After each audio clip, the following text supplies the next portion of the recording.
Hello everyone, this is John, and today I'm going to talk about something a little bit different. I usually talk about books and reading books and buying books and that sort of thing, but I was cleaning out my closet, or well, I was looking through it, not so much cleaning it out, and I came across this, my old phone, which it is both an old phone and my old phone. I actually used to use this thing when I was about 14, 13, 14, which is around the time I bought it. And you may be looking at it and thinking, no, that's not a phone, but it most certainly is a phone. It's an automatic electric monophone. And the best I can tell, these were made in the late 40s into the 50s. They're all a little bit different. It's very hard to find information about them. Or that's been my experience anyway. I'm sure there are books and things out there that talk about them. As far as I know, there aren't any videos of this particular phone on YouTube, so this may be the first one, unless, it's in a video of other phones. But I haven't found it. I've looked quite a few times over the years. So like I said, I bought it when I was about 13 or 14. I used to be very into antiques and that sort of thing.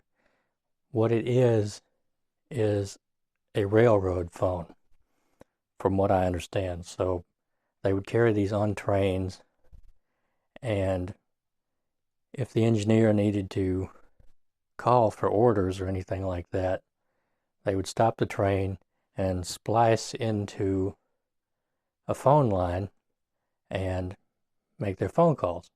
So like I said, they're all a little bit different. This one actually has a rotary dial. Let's see. And some of these had cranks. So it's kind of frustrating to use these old things, I always liked using it. It was kind of fun.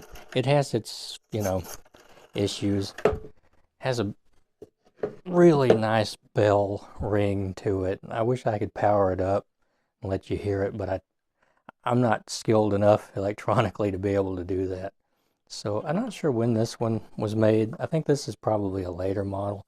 One of the irritating things about it, or interesting, whichever way you want to look at it, is that whenever you were talking to someone, they couldn't hear you unless you pressed this button.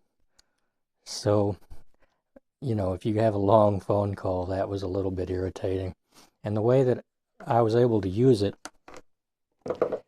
is that, so there's a hole somebody drilled over here, and you would run the phone line through here, through this hole. This is how to use it in your house anyway. Now down in here is a battery compartment, but that's empty. So these are where you put your phone lines. You would cut the wire, pull it apart, strip the wire, and put the bare ends through the holes in these posts and then tighten them back down. And if you got it right, you could hit this switch from disconnect to dial, and you would hear the dial tone, and then, that's when you go ahead and put in your number. But anyway, I just thought I would share this phone. I've had it for half my life now, and I thought you might like to see it. I thought maybe some telephone people out there might like to see it, and they might be able to tell me a little more about it, because that's really all I know, and I don't know how accurate that information is. But anyway, I want to thank you for watching, and I'll see you next time.